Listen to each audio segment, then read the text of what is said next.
Woodward Sports' own Tom Mazaway and Sam Stick Day will be hosting our Lions postgame show after every Lions game all season long. Tune into the Woodward Sports YouTube channel for his hot-off-the-press takes, game analysis, and Kool-Aid sipping celebrations.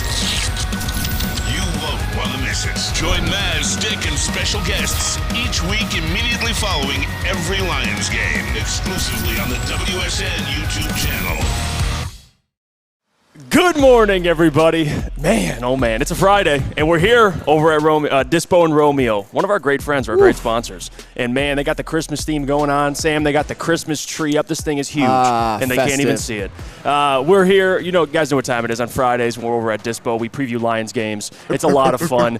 The boys are here. We got Lucas Klotz, JB, Sam Flannel as always. Sam Flannel, you know what we're going to address today, right? A little something that may have went on a show from 8 p.m. to 10 p.m. last night. Oh, yeah. We're not going to let that slide, all right? In the Booner, Woodward Knights had some interesting comments towards Sam Flannel. We're going to bring those up early in the first hour here and kind of react to that. But first, guys, how's everyone feeling this morning? It's game day this weekend. It's Good Friday. We're at Dispo. How you feeling? Oh, it's game day, a home game weekend against the Chicago Bears, a game that I will be at, and also the Bullseye tailgate. So stay tuned. So come say hi if you're there. But I come into this Dispo Romeo, a place that we're very familiar with, we're very comfortable with. We always enjoy our time. And in celebration of the Christmas season, we see this big, huge tree right in the lobby. It's a thing of beauty, I would certainly say. It looks like it's cannabis-themed Christmas tree, and it's quite the sight to see. Yeah, this place is a castle. I've said that multiple times. This place is huge, and if you guys have never been down here and you're at least in the relevant area of Romeo, come down here. It's about a 25-minute drive for me. It's worth it. It really is. They got this location. They got a location out in Highland Park as well. Just come visit, man. I mean, they got all the deals going on here. People are already showing up, getting their deals. So come through. Say what's up to us. We'll be here all day. Hanging out. So it is what it is. I want to get, and Freddie fell through and through, says, Jeff, stay away from the plug. Yeah, no more. I'm not taking no one's cannabis away. That is over. That's right. That is over with. It is plugged in. We're going to leave it plugged in, huh? That's how we're doing it. All right. Let's before we recap Thursday Night Football, which, our parlays are busted. Mark Andrews got hurt. It was a weird game. Joe Burrow got hurt. Lucas Klotz, your parlay, your last dance parlay didn't pay off, but it wasn't your fault. No accountability. No accountability. Not my fault. Not my fault at all.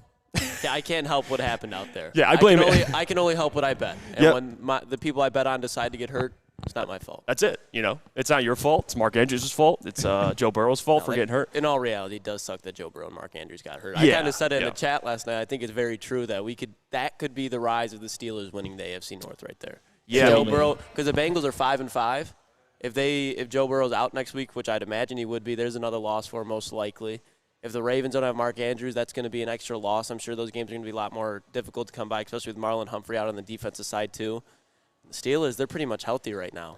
Kenny Pickett, AFC North winner. Well, here's the thing, Sam. It's interesting because they're going to face the Browns with probably DTR starting at quarterback. Oh my God! They're going to face the Bengals with possibly Jake Browning starting at quarterback, the man who went 8 for 14, had a touchdown pass. But this is the quarterback play now. It was very different yesterday, Sam Flannel. We're talking Lamar Jackson, Joe Burrow. Now you got DTR and Jake Browning. But is Kenny Pickett that much far better than those guys? No, he's not, for the record. But I will say this. Just when I think I couldn't dislike Kenny Pickett anymore, he's probably going to get to play the Browns and the Bengals back-to-back, I forget which order, with Dorian Thompson-Robinson and Jake Browning, as opposed to Deshaun Watson and Joe Burrow. He's taking over as the luckiest quarterback. The man has 13 career touchdown passes, 13 interceptions, and his team is 13-8 when he starts. Right when Jimmy Garoppolo leaves, Kenny Pickett comes into the NFL. That is exact.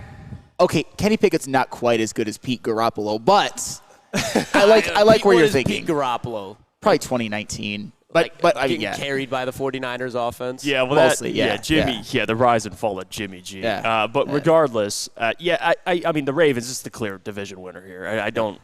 Especially now with Joe's injury, didn't look good.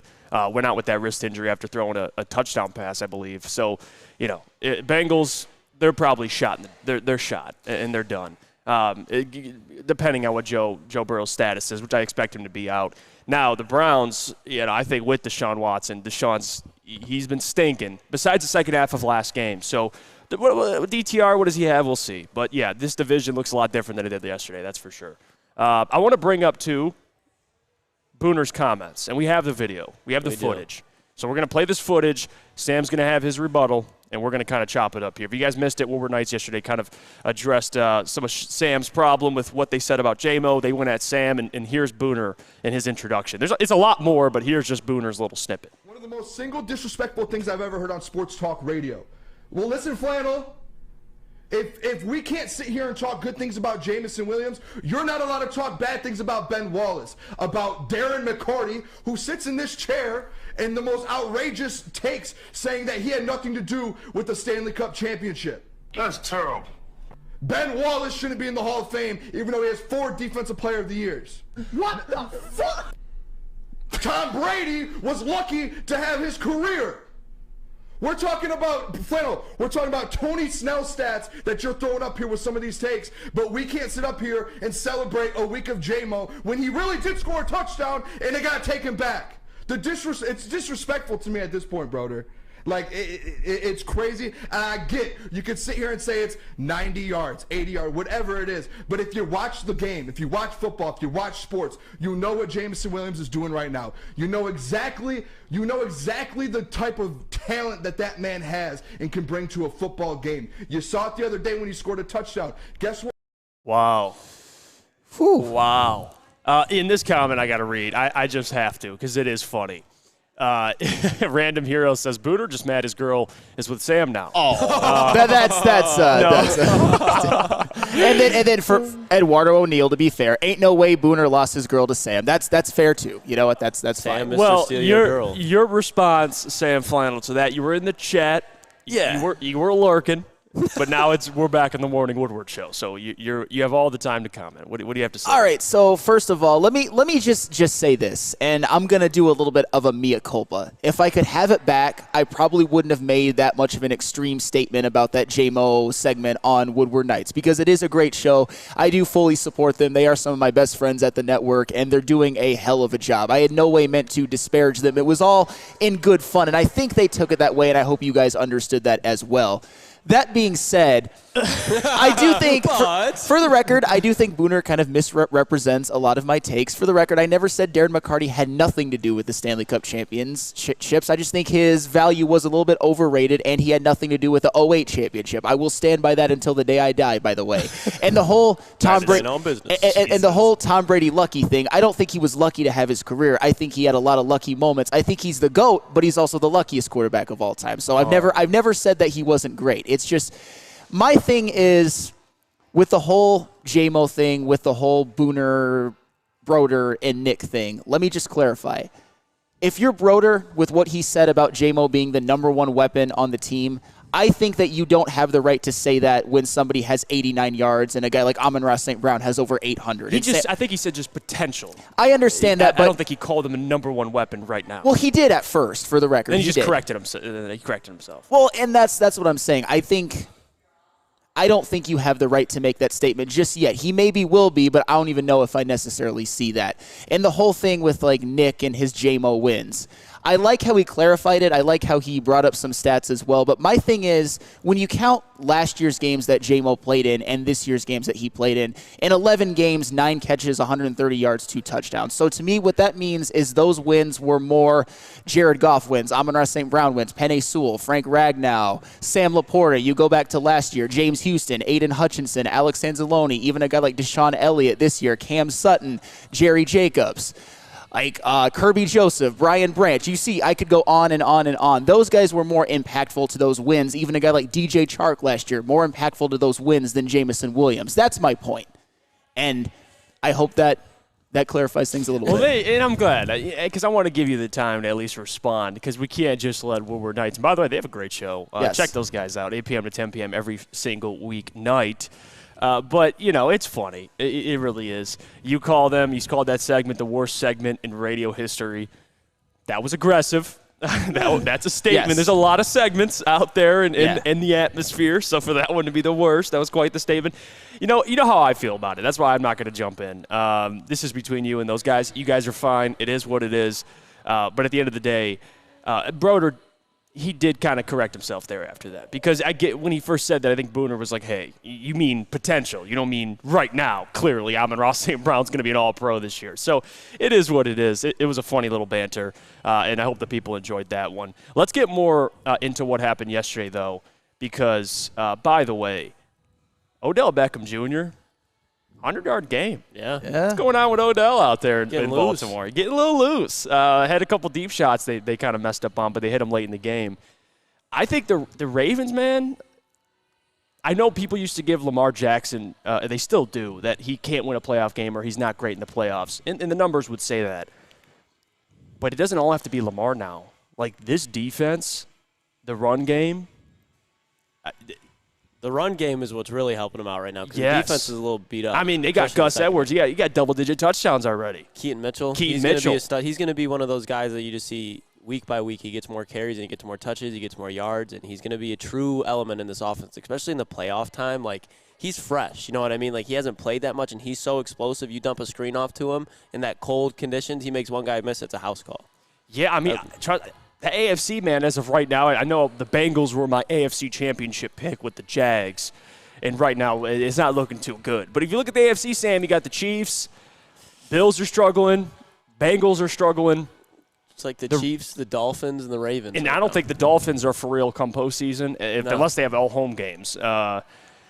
The Ravens, that looks like a team that could win on the road. They could win in a lot of different environments and a lot of different places. And if they get closer to winning that AFC, you have to go to Baltimore. And that place can be a tough place to play. I like Baltimore right now, especially the postseason. It was hard for me to buy in, Sam, but especially with how the AFC's looking. Playoff Lamar with no Mark Andrews, though. If that doesn't scare you, I think you're being a little bit naive. I'm not saying that Lamar Jackson hasn't made improvements. And by the way, and this is me crediting Lamar, I think he may have re-entered the MVP race of this performance last night. And especially if he keeps it up, the Ravens keep winning without Mark Andrews, that would be a hell of an accomplishment. I'm just saying that if I'm the Kansas City Chiefs, for example, they're the top dog in the AFC right now. Everybody knows that. I'm pretty happy to see the downfall of the Bengals. Obviously, nobody, at least this year, nobody's excited about Joe Burrow getting hurt. That's obviously bad for the league. He was obviously playing hurt early on in the year, and the Bengals have struggled. They're 5-5. They're probably done, especially if Joe Burrow has to miss extended time. Yeah, they are. But they're cooked. Should anybody really be scared of the Ravens and playoff Lamar? You can be weary, but they haven't really shown anything during Lamar Jackson's tenure that they can win in the playoffs. Should you be scared of the Dolphins? I would say no at this point, especially if the Dolphins have to go to Arrowhead. I think that would bode disaster for them. I'm trying to think of some other AFC teams, like the Jacksonville Jaguars. I don't think you should be scared of them if you're the Chiefs. I think they pick it up, though.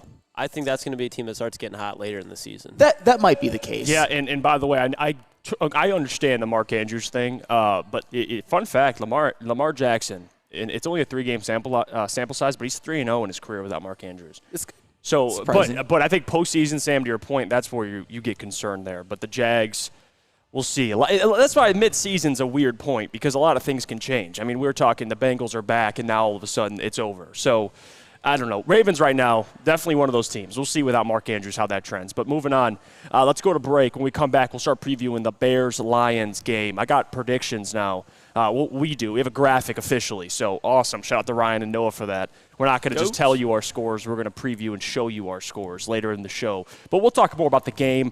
How do we see it playing out, some keys for a victory for the Lions, so on and so forth. We'll also talk at 8:30, David Montgomery. Is this a revenge game?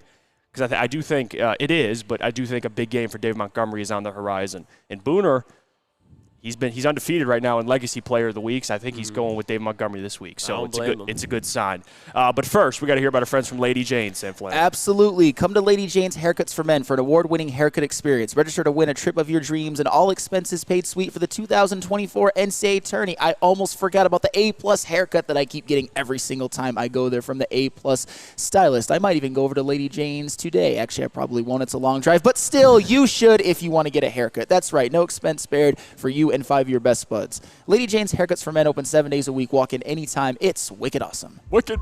Brace yourselves, Detroit. As the sun begins to set, two of Woodward Sports' brightest young stars will be taking the mic for a brand new show. Woodward Nights with Spooner and Broder. The dog days in Detroit are over, and the boys are unleashed. Join in on the banter and hop on the bandwagon of the #1 night show on the internet. Tune in to the Woodward Sports YouTube channel every weeknight from 8 to 10 p.m. Woodward Nights with Spooner and Broder.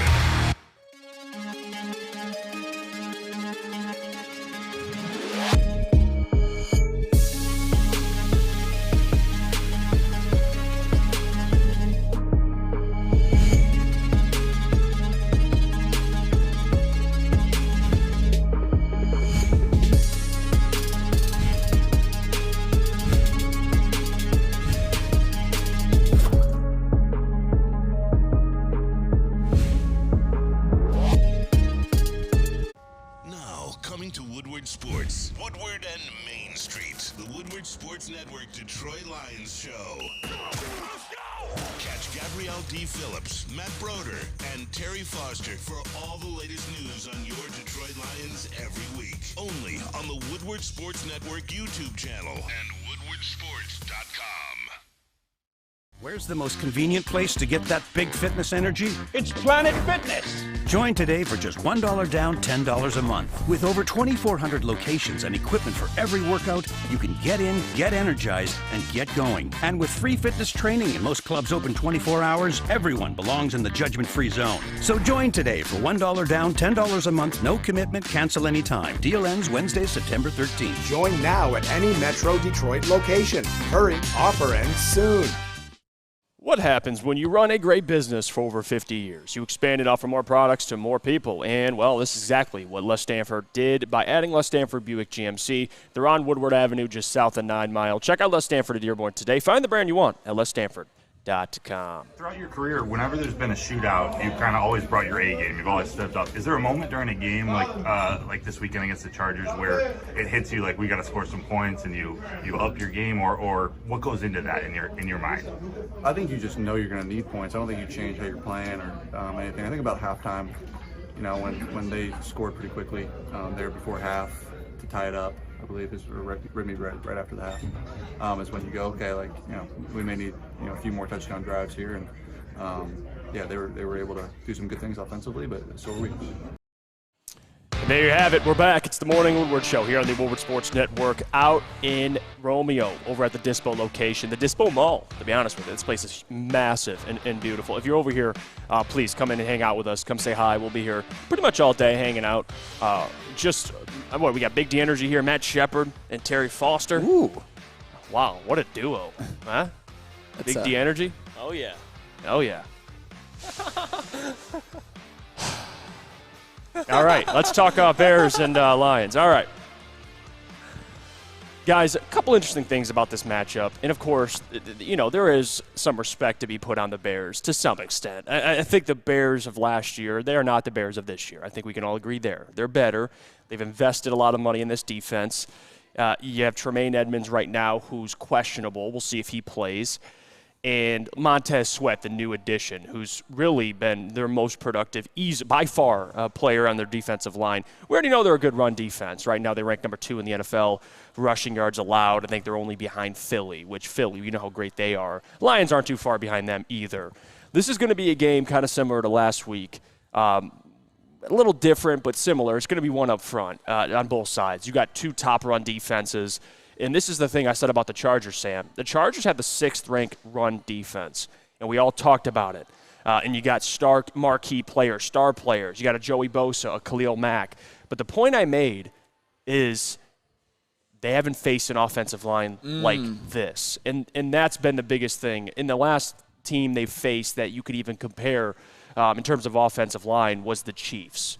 And they got absolutely obliterated, especially on the ground, at least. You look at what they did. They had Clyde Edwards-Helaire and Isaiah Pacheco essentially both run combined over 100 yards. They had 150 yards rushing and 4.1 yards per carry. So, they were able to kind of make their way. Now, that was pre-Montez Sweat. But, Sam, I think this offensive line for the Lions, especially being fully healthy, Montgomery, Jahmyr Gibbs clicking on all cylinders, regardless of how good of a run defense they have, I think the Lions are going to have their way. I'm not talking 7-8 yards per carry, but Sam, they're going to be efficient running the football. I do believe that. Oh, most certainly, and it's one of the things that the Lions do best. But also on paper, one of the few things that the Bears do well is actually stop the run. I'm going to get into more of that in the next segment. Kind of save a little bit before the David Montgomery, because I've got some numbers, I've got some context behind the Bears' rush defense. But coincidentally, one of the other things that the Bears do well is they actually run the football well, and it hasn't all been off the back of Justin Fields. You've had Deontay Foreman, you've had Roshan Johnson when he's been in. Khalil Herbert has been effective before he got hurt, but the Lions also have that top rush defense right now, and I would say that could be the kryptonite to the Bears. But here's one thing you have to maybe look out for. Khalil Herbert and Justin Fields are back for this game. And I'm not saying that you should be shaking your boots or anything like that, but it is going to increase and help their rushing offense without a shadow of a doubt. So that is in the trenches when it comes to running the ball and stopping the run. The Bears actually do those things very well, at least so far this season. But, the Lions are a different animal than a lot of the teams that they've played. Conversely, though, the Lions do some things well that the Bears do not do well, and I think that could bode for a very, very long day for the Chicago Bears, because the Lions have the 4th-ranked passing offense in the NFL. You've seen the type of season that Jared Goff's having, the type of season that Amon-Ra St. Brown's having, Laporta, Reynolds, and the like. The Bears have the 7th worst pass defense. I know their secondary's got Jalen Johnson, who is very, very talented, but still, they haven't done a great job defending the pass, and I think this is a matchup that is set for Jared Goff to have another game similar to what he had against the Chargers. And also, the Lions score the ball very, very well, the same as they did last year. Their offense is absolutely humming, and it's clicking, and it's peaking at, I would say, this time right now. And the Bears do not have a good scoring defense. So what the Lions do well when it comes to passing and scoring, I think, is a major weakness on the Bears, and it could allow the Lions to put up a lot of points in bunches, I would say. And furthermore, one last thing, and this is probably the biggest discrepancy of them all. The Chicago Bears have the worst turnover differential in the NFL right now at -9, which is absolutely terrible. And the Lions is, I would say, a little above average at +1. So this is another one of those games where the Lions could create turnovers, especially a guy like Justin Fields, who's known to throwing interceptions and who's also thrown a lot of very, very ill-timed interceptions and has been careless with the football and has the propensity to be strip-sacked. So this is we can talk all we want about how the Bears run the football and stop the run effectively. They don't do a whole lot of other things well, especially on the defensive side of the football, and those are some things that the Lions can exploit for a lot of points in bunches. Yeah, I think, especially with Fields coming back, I think, and people might say, he has far more potential than Tyson Bagent. But for whatever reason, Fields coming back his first game off an injury after missing a couple of weeks. I mean, he was catching fire before the injury. Yeah. Now you take some weeks off, and then his first game back is against the Lions, who have one of the best run defenses. I don't think it's a matchup that favors Justin Fields, especially on the road. Despite, you have G.J. Moore, they've added upgrades. Cole Kmet has been one of their best, especially in the red zone, targets this year. Khalil Herbert, your guy, having a pretty good year, despite missing a couple of games. But before that, he was having a pretty good year. But to be honest with you, and Lucas, I want your kind of thoughts on this too. When I think of the Bears, the secondary, although it's got some guys on paper, they're not a great secondary either. No. So, and you look at red zone scoring, the Lions have done a great job, and this is what wins games. You talk about what they do in the red zone.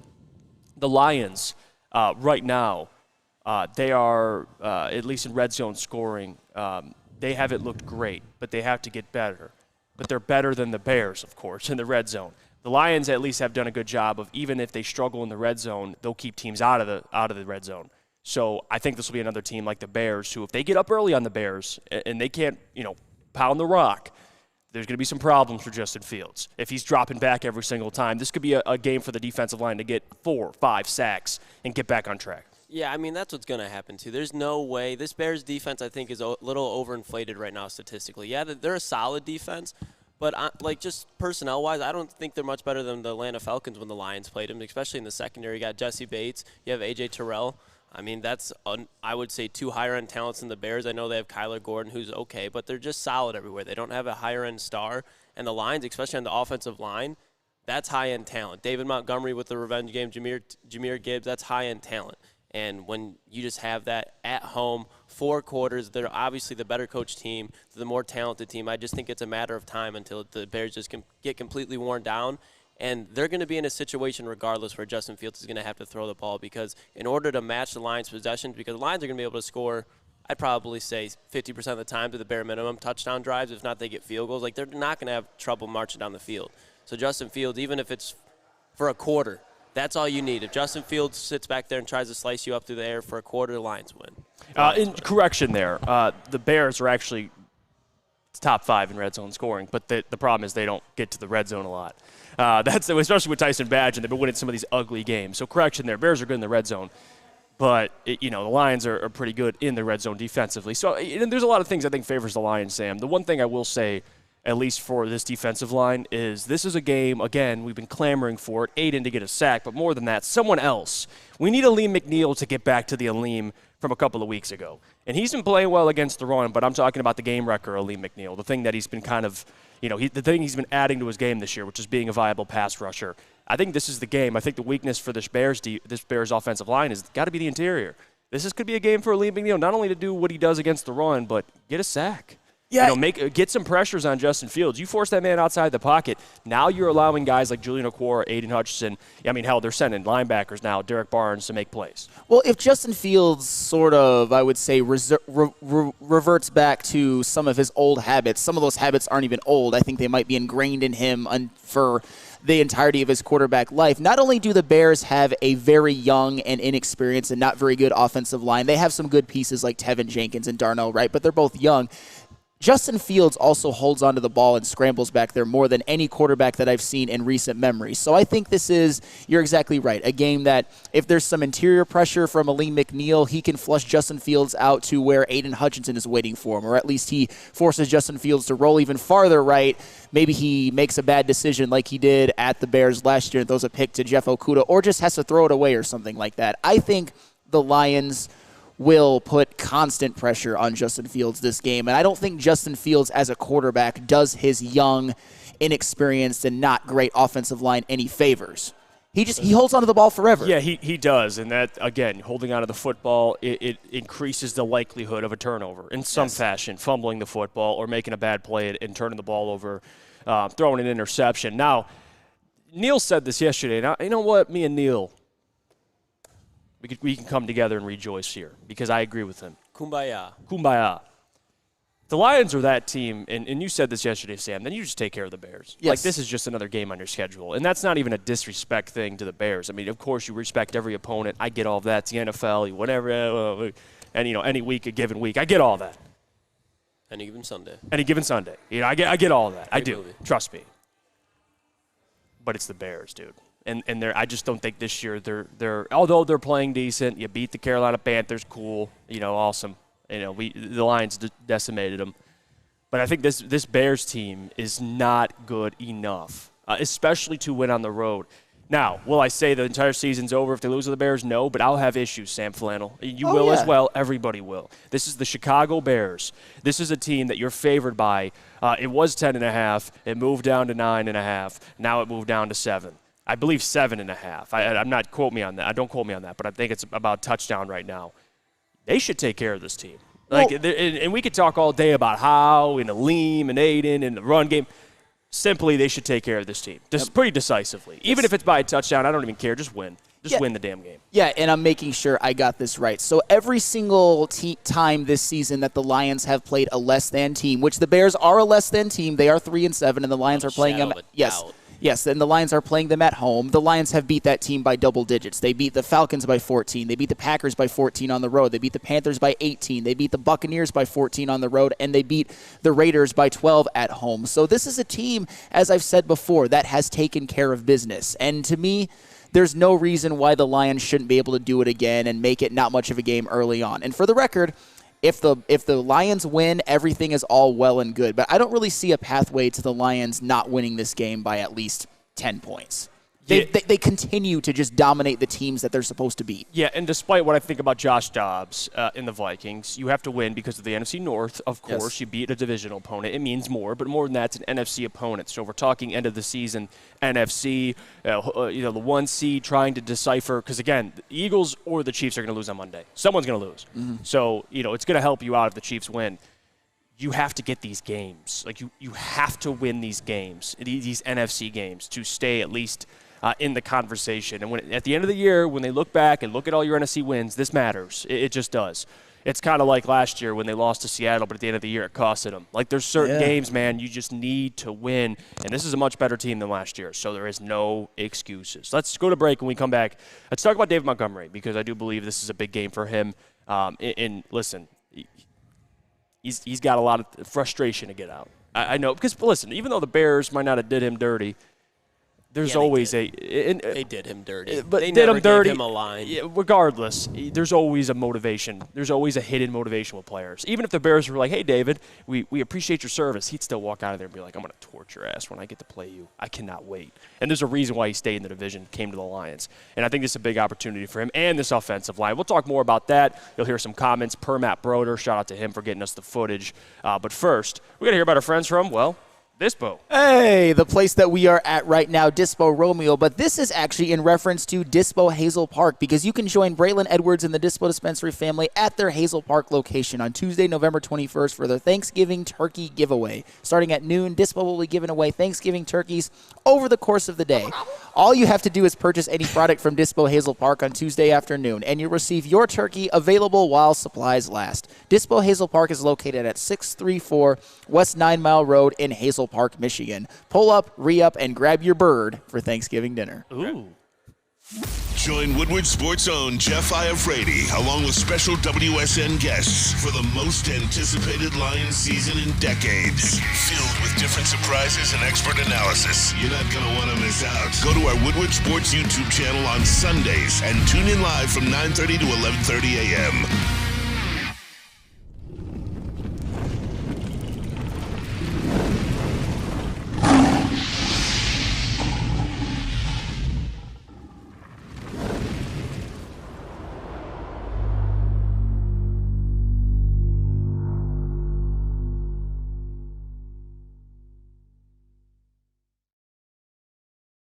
Now, coming to Woodward Sports, Woodward and Main Street, the Woodward Sports Network Detroit Lions show. Catch Gabrielle D. Phillips, Matt Broder, and Terry Foster for all the latest news on your Detroit Lions every week. Only on the Woodward Sports Network YouTube channel and woodwardsports.com. When buying or selling real estate, flexibility and control over the sales process is key. Sellers, how would you like the freedom of canceling your listing agreement at any time for any reason with no penalty? That is exactly what Mark White & Associates offers. It's called the Minute-by-Minute Listing Agreement by Mark White & Associates. Try Mark White's risk-free minute-to-minute listing agreement today. Looking to buy or sell real estate? Visit markwhitesells.com or call 248-290-8242. markwhitesells.com, where flexibility meets success. Yeah, really good scheme, really good defense. I know their principles. Coach Flus does a great job in making sure that those guys understand effort. And that's one of their core principles. And they live by that. And you can see it on film, Their record may not say it, but when you turn on the film and you watch how they play, this is not going to be an easy team that we play. It's going to be a dog fight. It's good. It's good to see where we'll be at, and we're ready for the challenge. Yeah, my first 2 years in the league, it was like stat games for me when I seen Detroit. Just me being honest. Me just circling the calendar of when I would play Detroit. But last year, even my first, second, and my third year, and then last year, it was just a whole different story. I'm like, maybe it was a fluke. And then they did it to us again the second year. But the second time, I'm like, all right, maybe they're the real deal. And then I got over here, I'm like, oh yeah, this is the real deal. So I'm just happy to be a part of it, really. It's fun, but it's more of a blessing than anything, just being able to, have such a profound group in front of me to be able to, you seen the first run that I had, the surge that I didn't get touched for 6 years. I think even when I was in high school and sometime in college, I never knew what that really felt like, but to have it hear and feel it, like, super, super dope. And I think also it gives, like, me an opportunity to showcase, like, what I can actually do, you know, because I hadn't got granted that for a while in my career, but now, you know, I feel like it's coming apparent what I can do. And that's David Montgomery talking to the Lions media, talking to Broder as well. Broder, thank you for the footage. He hooked us up with that. Yeah, and he had some interesting things to say. Again, we're back. It's the Morning Woodward Show here on the Woodward Sports Network. Appreciate you guys joining. Charles McLean says, good morning all from Orlando, Florida. Charles, shout out. I never forgot you, Charles. I do remember you. Thank you for joining the show, my man. I thought it was interesting, though, his perspective on the Lions, Sam, because it's different when a guy like St. Brown gets drafted here and he has all the belief in the world in the Lions, but it's so interesting to hear guys that came here from a different team, especially David, who's been in the NFC North, and he said it. I used to circle those games against the Lions. Like, I used to know, like, hey, I'm about to get mine today.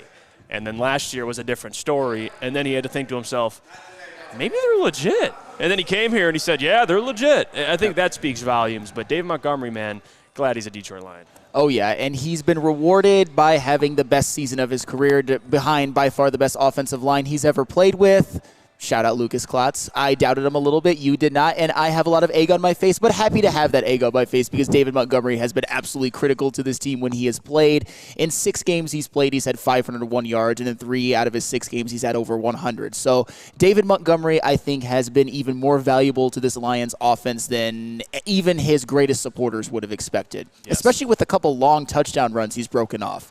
I didn't see that coming, but he's more of a complete running back than I even thought. Congratulations, for real. Yeah, and the interesting thing about David is he seems to just rise to the occasion. Like, he's a guy that, especially in these physical division games, he says, I'm here. Patrick Mahomes style. I'm here. That's what David Montgomery does. And he did it against the Packers and that Packers defense. Because, again, you faced Kansas City. He had 21 for 74 and a TD. Fouled it up against Seattle, 16 for 67. Wasn't typically the David we see, but then he bounced back. Green Bay Packers, divisional game. Again, these games mean more. They just do, especially for the division. And it's week 3. 32 carries for $121 and 3 TDs. Like, he, for whatever reason, he's very familiar, from playing in Chicago with these opponents, and he rises to the occasion. Now, there is a extra little bit of juice there because it is the Bears. And I think this game for Dave Montgomery, and I know Jameer's been playing well, so it's not even to say Jameer won't play well. I'm not saying that. I think they could both flourish this week. But David.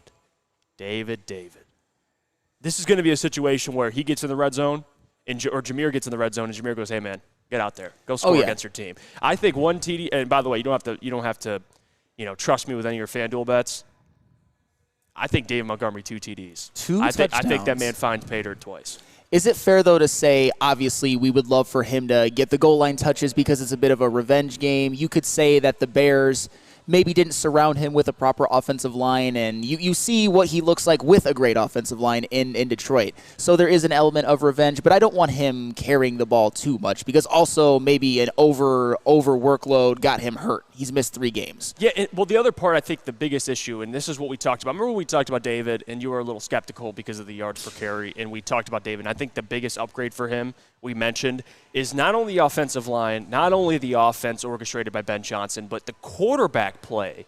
I don't think people understand, like, if you're a star running back, like what Saquon's doing in New York is incredible because defenses every single week are looking at the Giants and they're saying, okay, we're trying to stop you, Saquon Barkley. Now, if you have a running back like a Dave Montgomery, but you have Jared Goff at quarterback in this offensive line, it's hard to key on just David Montgomery. I mean, they did it, and he left the game early against the Bucs, but the Lions still won. Jared Goff basically threw them the victory. He's never had a quarterback like that. No, not even close. Where defenses can't just key in on David Montgomery. He's a part of the game plan, but they have to respect this passing game, Sam Flannel, and I think that's benefited David Montgomery, Lucas. Am I off on that? No, not at all. And just like he's never had a quarterback like Jared Goff, he's never had a line like this offensive line, he's never had a wide receiver to help relieve the pressure from the linebackers like Amon-Ra St. Brown as well, especially the fact that Amon-Ra St. Brown, one, is a good blocker, but he plays a lot in the slot.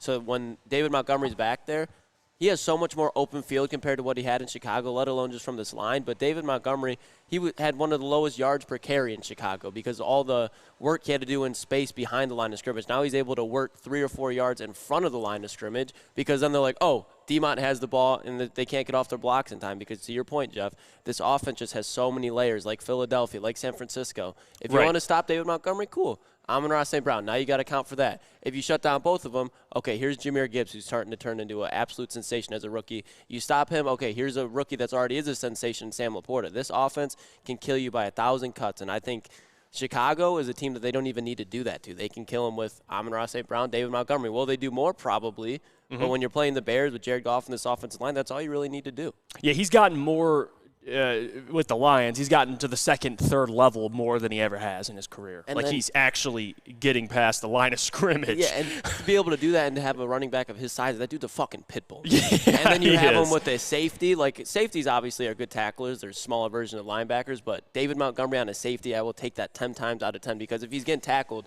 okay, he's probably falling forward like 2 or 3 more yards if he's not breaking the tackle. Right. And then on top of that, Sam, you got receivers that are willing blockers. Like, that's not a common thing. I want people to understand that, too. Like, when you look at Amon-Ra St. Brown, J-Mo, Josh Reynolds, like, these guys love to block. Even DPJ now. DPJ, willing blocker. That's not a common thing in the NFL. Like, a lot of receivers just don't care. You either have it or you don't. That's how it is. In this wide receiver room, you must block. That's what, hey, listen, Ben Johnson says it. No block, no rock. And I think with this offensive line and these receivers, Jared Goff at quarterback, I mean, this run game, yeah, they're talented, but they're set up for success with how they with this offense. Yes, and one thing you mentioned in the prep, and I want to kind of ask you guys. So is the Bears, they like I said, one of the few things they do well is they have stopped the run so far this season. Is it a complete fugazi and the Lions are just going to run all over them, or is it something that the Lions should be concerned about?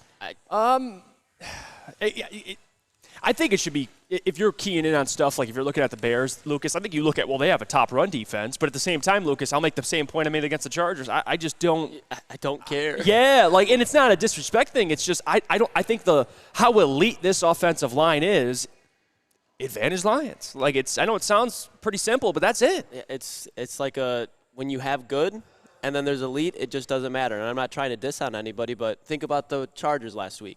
They are elite through the air. The Lions secondary is good.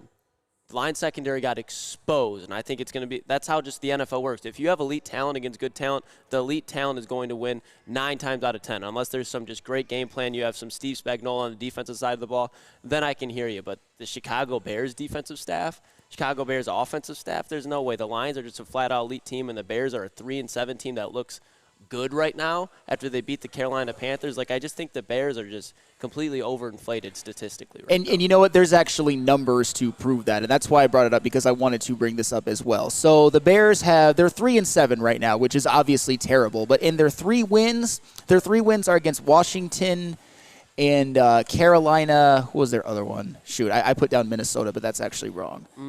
It was fake. It was the Raiders. Yep, it was the Raiders. Every single one of those teams is a bottom 6 rushing team in the NFL. And furthermore, they played Tampa Bay, who has the worst rush offense in the NFL. They played New Orleans, who has the 10th worst rushing offense in the NFL, and the Minnesota Vikings have the 4th worst rushing offense in the NFL. So my point to that is they've gotten to play a lot of teams that can't really run the ball anyway. Is it impressive that they have the 2nd-ranked running defense 10 games in? Absolutely. But they haven't exactly played the best competition, and they haven't played a running game and an offensive line quite like this, not even close. We're talking about, and I can't believe I'm saying this, maybe the best offensive line in the NFL right now. I think they are. I think they 100% They are. In my opinion, Yes. I'm not saying the Lions would just run through any team in the NFL, but when you even ask me about, like, Philly or the 49ers, I still have confidence in the Lions' ability to run the ball against those teams. Yeah. You're going to have to a team is going to have to show me that you can stop the Lions' run game before I even think to doubt it. Yeah, I mean, look at this. Look at this stat. J.P. Acosta tweeted this out. Per SIS, in Week 10, the Detroit Lions ran the ball 12 times off the right tackle or to the right outside. That means follow Panay. Follow Panay. You know what they averaged against the Chargers, who are top 6 ranked defense against the run? You know, Joey Bosa, Khalil Mack, Tooley from USC. Morgan Fox. He's pretty good. He is. I'm not trying to disrespect him, but 12.4 yards per carry. Ooh. My Lord. Well, You have Panay Sewell Like, the rest will figure itself out. You know what I mean? Like, that's wild. Like, Montez Sweat, if you're in front of Panay, good luck, man. Like, good luck. I mean, he's Panay, and we could bring up either stat you like. You want to bring up pass blocking? Well, he hasn't a lot of pressure in how long? I mean, the guy is incredible. You want to bring up run blocking? Well, when they run on Panay's side, they average 12.4 yards per carry. He's the first 12.4, Sam. That's over a first down every run. He is without a shadow of a That's insane. He is without a shadow of a doubt the first team All-Pro right tackle. 100%. That's insane, Lucas. It is insane. 12.4 yards per carry.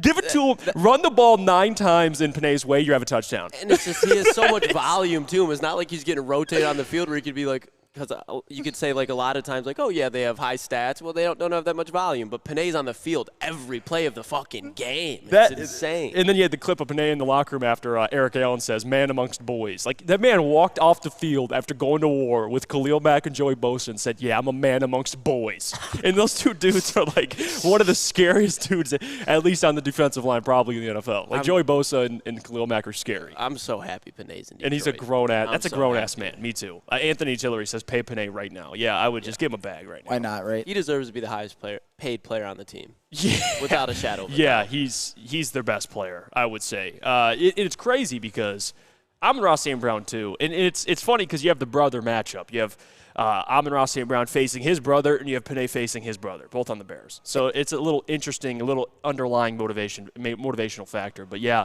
this offensive line, I mean, we argued they're top 2, top 1. With how they're playing over the last couple of weeks, they're one. They're one. With how they're playing and they're healthy, they're one. I respect Lane Johnson and Jason Kelsey, but I think it's fair to admit that they're not at their primes anymore. You know what I mean? Like, right. They're both considering retirement after this year. They're still incredible players, but you have Panay Sewell, Frank Ragnow, Jonah Jackson, Taylor Decker, who are all – I wouldn't even say Panay's in his prime right now, but he's playing like a player's prime. So you just got a younger, more – deep offensive line in Detroit right now. Yeah, and I think the difference between top 5 offensive line and then being the best offensive line in the NFL, I'm talking about the Lions, is the continued development of Penei Sewell into the no doubt first team All-Pro right tackle. I think everyone in this room agrees with that. Yep. And being able to plug in a guy like Graham Glasgow, who also had a career renaissance, is having the best season of his career by far, and he's given them the best right guard play that the Lions have had, at least in the last couple of years. And those are the type of things that take you from being a very, very good offensive line to a dominant offensive line that we're talking about. Oh, the Eagles, they're obviously number 2. That's crazy that the Lions have made that many improvements and that many developments at key positions. Unbelievable. Yeah, in this comment, I'm Salty says, if I had a wife, I'd give her to Sewell. I mean, that's fair. Ooh. I don't know about that. You ain't never getting her back. Yeah, no, you're not. No, he you know what? He has a fine relationship, and he has a child. So Another one on the way, too. Another one on the way, so congratulations to him. Dude's my age. Those Sewell genes. Yeah, those Sewell genes, man. His son, that's another Hall of Famer. There you go. But regardless, people chiming in. Eric Allen says Campbell literally told Panay on the phone when they drafted him that they were building around him. Looks like it's coming to fruition. Yeah, he's a block. He's a cornerstone of a franchise. That's what he is. Mike G says, Graham Glasgow, fine Michigan man. Yes, he is. It's very fine Michigan. Very fine there Michigan you go. man. All right, let's go to break here. When we come back, we'll talk about it. We do this every Friday, and it's one of my favorite segments. This week, who needs to step up offensively, defensively? You're not even step up because I hate phrasing it like that, but who are you looking for to make plays this week? Key in on 2 players. Offensively. Playmaker of the week. Playmaker of the week. You know what? That's why guy knows ball. Playmaker of the week. POTW. That's what we'll call it. Playmaker of the week. All right. We'll go to break, but first, we got to hear about our friends from Guardian Alarm. Absolutely. Only defense, I think, is better than the Lions. Absolutely. Let Guardian Alarm offer you customized solutions from real experts. Our professional technicians take the time to recommend security and automation solutions specific to your needs. 24/7 professional monitoring. Call us anytime, day or night, and know that a Guardian team member will stay on the phone as long as needed. Technology backed by people. Your safety and security deserves technology that's been proven to work and people who have been proven to care. Call 1-800-STAY-OUT. That's 1-800-STAY-OUT. Guardian Alarm, your local security experts. Stop searching for a vehicle and start finding one. Les Stanford Chevrolet Cadillac makes it easy. We harness the power of multiple dealerships and own the biggest selection of GM brands in the area to get you the car you need. With the Les Stanford Group, you'll have access to 4 different dealerships, providing you with more makes, more models, and more choices. We're connected to more than 1,000 vehicles vehicles. And with so many high-quality CPO vehicles available, you'll find new car quality at pre-owned prices. You can start and end your search at lesstanford.com today. Woodward Sports' own Tom Mazaway and Sam Stick Day will be hosting our Lions postgame show after every Lions game all season long. Tune into the Woodward Sports YouTube channel for his hot-off-the-press takes, game analysis, and Kool-Aid sipping celebrations. You won't want to miss it. Join Maz, Stick, and special guests each week immediately following every Lions game, exclusively on the WSN YouTube channel. Savor the heart of home at Big Boy with our all-new down-home comfort dishes. Feast on home-style goodness with our Southern Comfort Chicken Bowl, veal parmigiana, and apple pie hotcakes. The down-home delight doesn't stop there. Potato pancakes are back. Dive into the richness of our perfectly crafted potatoes with our classic potato pancakes and our stuffed potato pancakes. Top off your meal with our new gingerbread shake, a seamless blend of creamy vanilla and sweet gingerbread flavors. Nothing beats the comforting taste of down-home cooking. Enjoy every bite, only at Big Boy. Let me tell you about our friends over at Fairway Packing. For over 60 years, Fairway Packing Co. has provided Michigan's finest restaurants, hotels, and casinos with prime beef, Wagyu beef, and dry aged beef. Experience the Fairway difference for yourself today. Visit the steak shop in Grosse Pointe Woods for grab-and-go steaks, or you can order online, fairwaypacking.com. Get your meats. Get your meats. We're back. It's the Morning Woodward Show here on the Woodward Sports Network over at Dispo Romeo, man. It's a beautiful location. Again, if you need to re-up on some medical marijuana or just recreational marijuana, come over here, hang out, re-up, and talk to the Woodward Sports crew. We'll be hanging out here all day. Let's get into who needs to step up. I love this. Playmaker of the Week, we'll call it. Thanks, Lucas, for that. Playmaker of the Week, offensively and defensively, guys. And we'll start offensively. And this is the hardest one because the offense, no one really needs to step up. They're playing at an all-time high right now. But if we're talking about individual players who I'd like to see kind of get back to their form, would be Josh Reynolds. I think that would be my guy because Josh is a guy that this year was on pace to have a career year. He kind of still is. But he's a guy that every time he catches the football goes for a first down or just simply a big play. And, for a majority of the season there, he's been their wide receiver too. And I just think his dependability, he's been dropping some footballs over the last couple of weeks. He's been injured. So I think Josh, given he's fully healthy, would be a guy that I think this week needs to get back to that original form because he's been a guy that every week was giving you 4 for 60, 4 for 80, 4 for 70. He's always just giving you something. And I do think against the Bears it'd be a good opportunity against, a defense, a pass defense that's back half of the NFL. This would be a good opportunity for Josh Reynolds to step back up, I think. Yeah, and that's a great one because he has been slipping a little bit in the past couple of weeks. But it's all well and good as long as they win and other people pick up his slack, which they have. I'm going to take this to a little bit of a different angle because this isn't guys who haven't been playing well. It's actually guys who've been playing absolutely extraordinarily. I want the Lions to counteract what the Bears could do that could hurt the Lions. And for me, it's the tackles, Penei Sewell and Taylor Decker.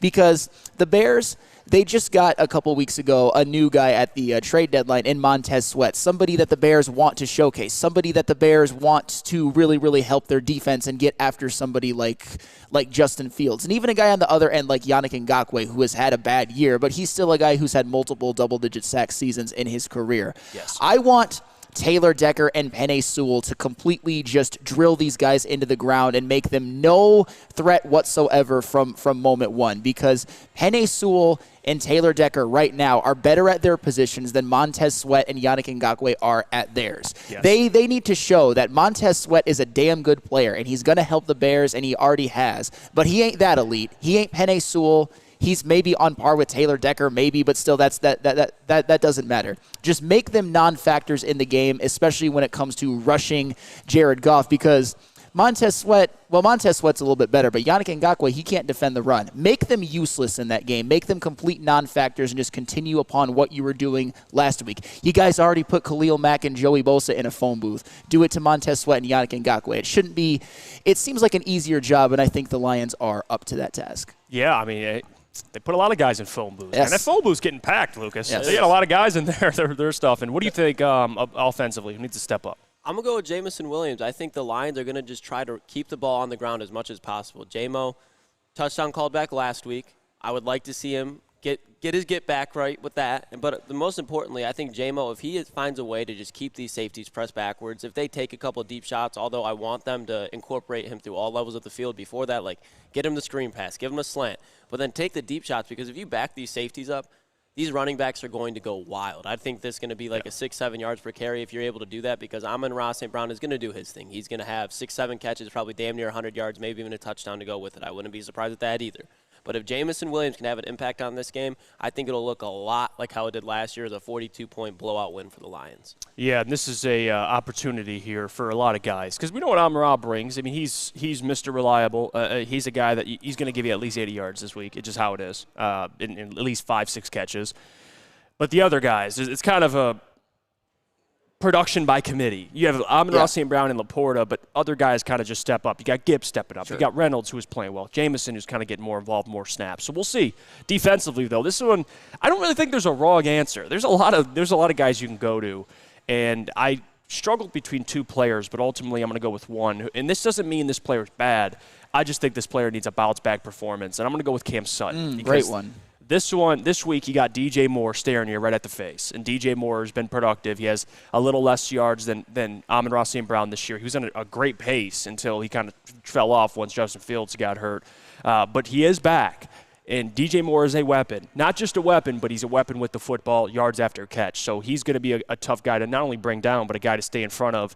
And I think Cam Sutton this week is going to have to be that dude. I know typically he has been, and I've given him all the praise. But after last week with Keenan Allen, and it's not just Cam, he was cooking Jerry Jacobs too. So you could say the secondary as a whole, but I'm going to go specifically with the number one corner. I'm going to put it on his shoulders. I'm going to go with Cam Sutton. He's got to step up this week. That is a great one, and I just want to piggyback off of that one briefly, because Justin Fields is back. And we all know Justin Fields had that 2-game stretch in which he threw 8 touchdown passes, and DJ Moore was by far his favorite target. Yes. In those 2 games, DJ Moore combined for 361 receiving yards. So that just shows that the corners, whether it's Cam Sutton, whether it's Jerry Jacobs, they have their work cut out for them, and they're going to have to step up without a shadow of a doubt. I'm going to go with the shock of absolutely nobody, Aiden Hutchinson. It's a good one too. I think this is the game where Aiden Hutchinson is a complete game wrecker. He's a guy that can chase down Justin Fields while he's scrambling and holding the football a little bit too long, that can get constant pressure. I predict in this game he's going to have at least a sack and a half, and that sack is a forced fumble. I think that's going to happen this week, and he's just constantly providing pressure. And I think the team as a whole will benefit from that and maybe get at least 4 or 5 sacks, and it will be led by Aiden Hutchinson. I think after this game, a lot of the questions that some people have about Hutch will be answered, at least for a week, because I think you all should appreciate Hutch more than you do. But that's beside the point. I think he will dominate this game. Let me play devil's advocate. Okay. What if he doesn't? Well, then it depends on the impact that he has. I'm not going to say if he doesn't have a sack, he fails. I'm just going to say. So now we're talking empty stats, impact. What do you mean impact? Impact is a thing. Pressures are a thing. Despite what Booner tried to tell you last night on Woodward Nights with Booner and Broder, pressures are effective. They are. I'm not going to go that far. I'm just asking the question. That's all. If he doesn't, a sack and a half and a forced fumble. If he doesn't stay up, if he doesn't step up, and the Lions' defense performs less, then I will criticize him. Fair. Very fair. See, look at that, Sam. I was just testing you. You passed the test. There you go. Yes. All right. Matt Nichols says, don't do this, Jeff. I'm not. I'm not. Trust me, and I've been defending Aiden from Neil, so it's not even like it. I'm the guy that always comes after Aiden. He does need to step up, though, Lucas. Give me one on defense. Who do you think? I'm going to go with Brian Branch, the rookie. I think he's been playing very solid, so I don't want to get twisted with that. But I think if he can get back to how he was in the first couple weeks of the season against Justin Fields, because I think Aaron Glenn's going to be sitting in the house the whole time. So if you can get that extra DB, that safety coming off the edge that's able to either spy Justin Fields if they want him to or apply pressure. And I think Brian Branch I think it would be a great prop to bet to say Brian Branch sack. And then on the counter edge of that, when the Lions do get pressure, I expect him to be in the box so he can create a turnover as well. So Brian Branch, I think if he continues to make sure tackles on Deontay Foreman, Khalil Herbert, that'll be a huge impact as well, just so the Bears don't get any extra yardage. But I think he's going to have a huge role in them stopping Justin Fields just because how athletic he is, how he's able to get in correct spots at certain times, and he's just a consistent player. So I think Brian Branch, big game. Yeah, that's a great one. Brian Branch, too, looking to kind of get back to his previous form after that injury. But he's a great one, too. I'll leave some of these comments. People are chiming in. Lunchbox Hooligan says, I think Julian Okwara will have a game he did last time they got the Bears. That is true. Julian typically, he needs to, though. I mean, you need someone else to step up here on this defensive line. Why You Always Lying says, I need Jack Campbell to get a sack this week. Funky says that if Hutch only has a few pressures that don't result in negative plays like usual lately, Sam will still suck him off. Well, that's a little aggressive. Well, it depends on how the game looks like from a defensive standpoint.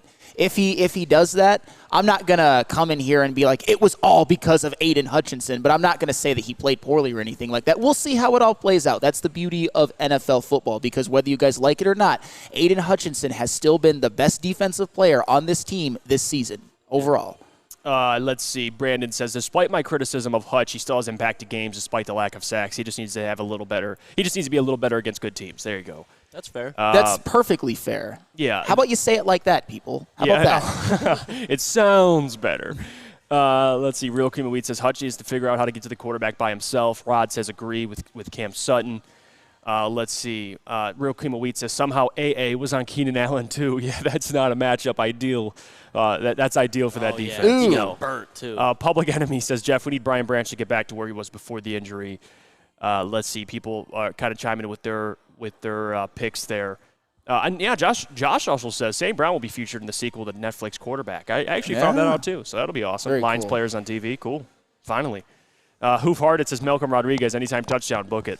You got these people hooked with it. At some point during the season, Malcolm Rodriguez will find the end zone. Well, but do you think them on Rod thing? Do you think they're doing that because Jared Goff's going to be on quarterback? I think that's possible. That's what I thought right away. Oh, I didn't even think. Is he going to be?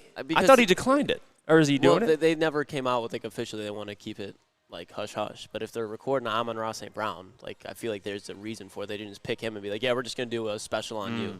Know what I mean? So maybe Jared Goff. Doug says, I disagree. Cam Sutton has been our best player on D this year. I didn't say he isn't. I just said coming off last week. I said that Hutch. He says Cam Sutton. Oh. Cam Sutton's up there. I would put Cam Sutton as a clear two. I don't think it's Cam or Aiden. That's a good. It's a good debate there. In my opinion, I think Aiden Hutchinson's a clear one. I don't. When you're game planning for the Lions defense, you're game planning at how to neutralize Aiden Hutchinson, and then after that, then Cam Sutton is the clear two in my opinion, but Aiden Hutchinson is the clear one. Yeah, I was thinking about that. I think I would go with Aiden, but Cam's been tremendous. Despite what happened last week with the secondary, I think he's going to come right back, and he's a pro. He'll bounce back. We're missing Emmanuel Mosley so bad. Yeah. No doubt about it. Yeah. Well, got to get a corner. We'll see. Got the draft, got free agency. We'll be good. Robert Lane says Chase Lucas is a dog. Yeah, get Chase Lucas out there. Arizona State man. All right, let's go to break. When we come back, we'll talk about the defensive line more, maybe some guys that need to step up. Yeah, we already mentioned it, Julian Okora, Liam McNeil. Who are we expecting to have a game this week, and how important is it for this defensive line to rebound? We'll talk more about that, but first, I got to tell you about our friends over at Big Boy, because wintertime in Detroit is always better with comfort foods from Big Boy. Yeah, how about breakfast? They got that. The stuffed potato pancakes are back, the classic lumberjack and Santa Fe Garden, also the new apple pie hot cakes that are too good to miss. Top it all off with a new gingerbread shake for dessert. Stop by your local Big Boy today. What?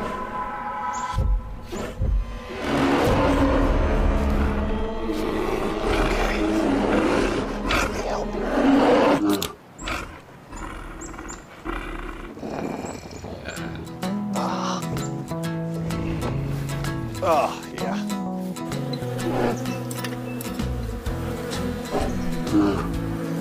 Nothing.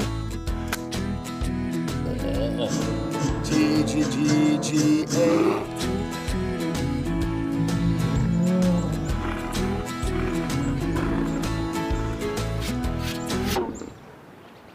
Oh, sorry, I forgot. There we go.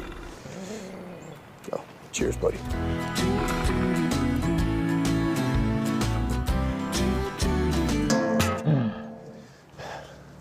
I think we need to get you a pick. Brace yourselves, Detroit. As the sun begins to set, two of Woodward Sports' brightest young stars will be taking the mic for a brand new show. Woodward Nights with Spooner and Broder. The dog days in Detroit are over, and the boys are unleashed. Join in on the banter and hop on the bandwagon of the #1 night show on the internet. Tune in to the Woodward Sports YouTube channel every weeknight from 8 to 10 p.m. Woodward Nights with Spooner and Broder. Let's talk about Outdoor Equipment Company, official equipment provider of Woodward Sports. Michigan-grown, family-owned, bad boy mowers, tractors, steel, handhelds, and even weed whippers. Liberty trailers, Generac generators, Snow X plows, and salters. Outdoor Equipment Co. has it all. Buy it, rent it, 0% financing, delivery to your doorstep. Just visit their website at outdoorequipco.com. We're back. It's the Morning Woodward Show here on the Woodward Sports Network. Talking Bears at Lions, kind of different storylines of the game itself. And guys, we could talk all day about this defensive line because it's been an interesting storyline. We've seen them explode in some games. We've seen them against the Panthers. We've seen them against the Raiders. There's been games where they have played really well, Sam. Oh, yeah. And I'm not talking about the run because they've been solid pretty much all year against the run. I'm talking more in a pass rush sense, getting after the quarterback. Pressures are one thing. Aiden's getting a ton of pressures, but actually getting sacks. Aiden leads the team right now with 4.5 sacks. And we kind of talked about this. Aleem's second with 4. And then you got linebackers. Like, that's a problem. And you got Anzalone with 3. I mean, Charles Harris, the guy that, was extended, has 1.5. He has a couple inactives. John Kaminsky this year in 9 games has 1. Jack Campbell has as many sacks as John Kaminsky. That's not. Yeah, Benito Jones has as many sacks as those guys as well. There's a lot of guys with 1 sack. I mean, Tracy Walker, and by the way, Tracy Walker's been helping out too with the pass rush. Same with Anzalone. Yeah, those guys have been doing solid, but you shouldn't be linebackers and safeties that are up there in sacks.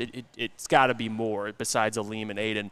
I think this is a bounce-back performance from Aleem, but someone I'm looking at to make an impact this week, a guy that in 5 games has 2 sacks, and in like 50-something snaps, 60 snaps, he's got 2, Julian Okwara. Well, sure. And that's a guy that I was a big fan of, and I thought maybe he could be a big part. Not even a huge part, but he could be someone they could kind of use. Piece. Yeah, like a rotational piece this year with Houston out. But he's been disappointing too, Sam. This defensive line, it has to be a game where they bounce back for 4 or 5 sacks. They have to get back in the sack column. Well, of course, and one of the reasons is the Bears presents the Lions a perfect opportunity to bounce back, especially with their poor offensive line, with Justin Fields struggling with issues with holding on to the football. I definitely think this is a bounce-back game for the Detroit Lions defensive line, but it is going to require some players stepping up that haven't really done so much throughout this whole season, because I'm pretty confident you're going to get good efforts from Aiden Hutchinson and Aleem McNeil. I don't really doubt them as much, and especially not Aiden Hutchinson, because despite what people want to say about his low-ish sack numbers, he has still played very, very well this season, and he is still the 7th highest-graded edge rusher according to PFF. I bet a lot of you people didn't know that, but that's all well and good. What should be talked about more is they have no bookend rush and whatsoever. Your leaders in pressures as far as other edge rushers are John Kaminsky with 23, Aiden Hutchinson has 53, and Charles Harris, Mr. Healthy Scratch Inactive, with 19. And I'm not trying to be mean or anything like that. That's a problem. And with James Houston being out virtually the whole year, it has not been an easy job for Aiden Hutchinson, because almost all of the attention on the defensive line, especially when it comes to edge rushers, goes to him. At this point, you could probably triple team Aiden Hutchinson, and John Kaminsky and Charles Harris, or the Okwara brothers, whoever's playing, would have trouble getting to the quarterback. So Julian Okwara, it might be a situation where somebody needs to step up and take the spot of people who haven't been stepping up. He could look at a guy like John Kaminsky and be like, you're not getting the job done. I'm going to go in and wreck this game myself. And I would absolutely love to see it, because this defensive line, a lot of people have been critical of Aaron Glenn. And I think this idea that people are calling for Aaron Glenn to be fired, I think that's a bit of a straw man. Nobody is calling for Aaron Glenn to be fired. Well, all I've been saying is that in 3 out of the 9 games, the Lions have given up at least 37 points. I get 6 of them were a pick 6 in the Seahawks game. And in those games, the Lions have gotten almost no pressure. And when you have get-right games like the Bears and even like the Packers moving forward, who the Lions defensive line performed great against in their first matchup, this is the time to really get right, for players to step up, for Aiden Hutchinson to get some sacks, for Aleem McNeil to maybe get a sack or 2 and have some pressure, and for other guys on the defensive line to actually step up and play the way that maybe we thought that we hope that they would play this year. I'm looking at you, John Kaminsky, for example. And John Kaminsky, I brought it up the other day. He has a pressure every 9 snaps. It's not good enough. No, it's not. And that's your second. That's this guy on your defensive line that's second in pressures. Like, someone has to step up. Whoever that is, Lucas, I'm going to roll with Julian Okora because I know Aleem will eventually. I'm not even going to worry about Aleem because he's been playing really well. Almost has as many sacks as Aiden as a defensive tackle. It's impressive. But Aiden, we know, can do his thing. But someone else, man, it has to be a guy like Julian Okora, right? He's got to be the most talented pass rusher besides those two. I mean, it has to be. But will it be? Yeah. Will it be is the other question. Will it be? I don't know. I mean, I think there will be games where somebody will get hot on that rotation, maybe even be Bruce Irvin later in the season. But there needs to be – I brought up how we're missing Emmanuel Mosley really bad in the secondary, and we're missing James Houston like a motherfucker right now. It's bad. And I'm happy that the Lions have as easy of a schedule as they do going forward so they can kind of get these guys that are on that back half of the rotation a little bit more reps. So come playoff time, they got a little bit more – experience, I guess you want to call it, because this Lions playoff team is going to be very inexperienced. So it worries me. It definitely worries me. That's my biggest concern right now. If Bruce Irvin can somehow reincarnate what he was in Seattle for 2-3 games, like it doesn't even have to be for over the full course, just when he's in there, he's able to make some pressures. I think that'll be all the difference. Yeah. But yeah, it's one of those things where it's like, yeah, you'd like to think that, but sometimes it is what it is. And I think this is one of those things where just the Lions defensive line for the rest of the season, it is what it is. There's going to be maybe some hot weeks against bad teams, but against those good teams, those elite teams, I think they're still going to struggle. Yeah, and everybody in the chat, too, talking about Josh Pascal, which is somebody that I've been a big fan of. That's Pascal. Another one, dude. He needs to step up. And he had a big play against the Kansas City Chiefs, had a big fourth down play, and we were all excited for him. But that's been a guy that just hasn't – he went on IR, and he just hasn't really looked the same. That's a guy, I think, especially his versatility. They could use him on inside next to Aleem. You could move him outside. He's very versatile. That's another guy, dude. He needs to get in the sack column. Like, pressures are great and everything, but even getting pressures, that Pascal has not been the Pascal we probably hoped for this year. I'm not trying to be mean or anything, but I almost forgot that Josh Pascal was still on the team. No, right? Yeah. I mean, I don't think I'm out of line for that, and that's the thing that's been disappointing with him. He just has been hurt. I know. Which is a common theme, I feel like, with Josh Pascal. He's got to get healthy, man. He always seems to be nicked up. But Josh Pascal is one of those guys that maybe he's not healthy. Maybe he just hasn't been playing up to par. He's obviously struggled with a lot of injuries throughout his career. This would be on this team with James Houston missing almost the whole season so far, with so many other guys not stepping up. This does seem like a golden opportunity for Josh Pascal to really make his mark on the team. I would personally love to see it. He is one of those guys that ideally would be one of your top rotational defensive linemen because he can play inside, he can play outside, and you have seen him get to the quarterback before. You've seen a lot of these guys get to the quarterback before. You've seen Charles Harris, you've seen John Kaminsky, you've seen both the Okwara brothers. You're just not seeing it this year. The only people you're really seeing it with are Hutch, Aleem McNeil, and Alex Anzalone. Right. You need more. Yeah, you do. Another guy that people are bringing up is Isaiah Buggs. What's going on with Buggs? I mean, as far as pass rush goes, I don't think not as in a pass rusher, but just he was inactive last week. I think it has a lot to do with them trying to figure out the rotation, and from a game-to-game basis, it's going to change. When you're playing the Chicago Bears, they might have a completely different rotation when they're playing the LA Chargers. When they play the Kansas City Chiefs, Buggs wasn't out there, but then when they came back and they used him against the Packers, he was out there. So I just think it's a matchup thing because Isaiah Buggs, again, He plays very well, but sometimes he can get quiet. He's not that upper-end talent defensive tackle. So when they find, Pascal, okay, maybe this center that we're going up against, he's more of a finesse guy instead of a power guy. Let's put in Pascal so he can try to use his move so he can get around him, and vice versa with Isaiah Buggs. I just think it's a matchup-to-matchup type of thing. It just felt like all year it's been Buggs proving and kind of getting back the trust with the coaching staff, kind of getting back. Early he was inactive. Do you think? And he had those, remember the rumors, he kind of subtweeting the Lions a little bit, and then he got back officially, and then he's inactive again. Maybe you're right, though, Lucas, but it's a weird – because he hasn't separated himself, you know what I mean? Aleem McNeil has separated himself from every one of those defensive tackles. Him and Benito, I don't think you can say there's a clear winner there because Benito hasn't been able to apply pressure, but Benito's been solid in the run game, but they wouldn't have a top-5 run defense without him. So when you take that into account, it's all right, we got to get the 53 men. We want the best 53 men. Do we think that Benito and Pascal will be the best combination, or do we think that Buggs and Benito will be the best combination for this game? So that's why when he doesn't have like that clear-cut advantage over the other guys, they're going to lean the other way every now and then, I think. Tony D says, Jeff, how much does Peoples-Jones play on Sunday? Tony D, that's a good question. I think he is out there now the snap count is up to the coaching staff. I don't know if, Donovan Peoples-Jones in his debut plays a majority of the snaps. I mean, you got Reynolds who plays a majority. You got J-Mo who's out there increasing his snaps. You got Khalif who's out there. Amon-Ra.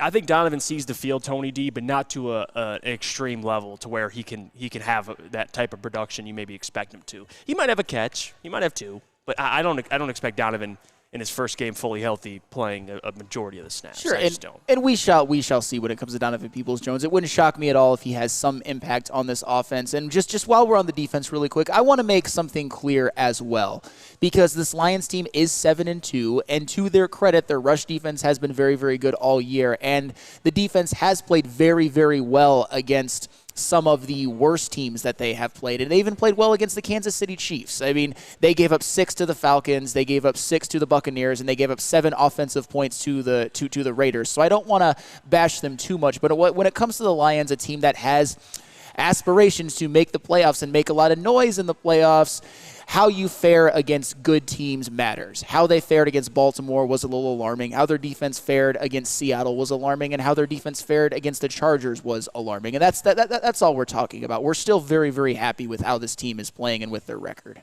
Absolutely. Let's go to break, guys. When we come back, we'll start previewing some NFL games. We'll do the Morning Woodward Show pick-em.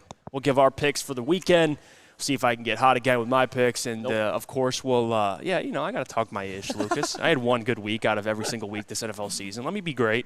But then we'll get to the Lions game predictions, and then you'll see the graphic. You'll get our score predictions, and you guys can give yours as well. But first, we got to tell you, at least Sam does, about our friends over at Swiss Insurance. Swiss Insurance, absolutely. Do you have football on the brain? Of course you do. 100%. Fall ushers in college and professional football, and this year has been awesome. Fall is also a perfect time to shop your home and auto insurance. Shop it like a pro with Swiss Insurance. They cover Woodward Sports Network, and they should be covering you too. Ask for Mark at Swiss Insurance today at swissins.com or call 248-800-4177. Again, that is 248-800-4177, Swiss Insurance. Again. Now, coming to Woodward Sports, Woodward and Main Street, the Woodward Sports Network Detroit Lions Show. Catch Gabrielle D. Phillips, Matt Broder, and Terry Foster for all the latest news on your Detroit Lions every week. Only on the Woodward Sports Network YouTube channel and woodwardsports.com. Calling all landscapers. This is Darren McCarty. I'm at Outdoor Equipment Co. How would you like to landscape like a legend? How about a bad boy zero turn? And even a chainsaw.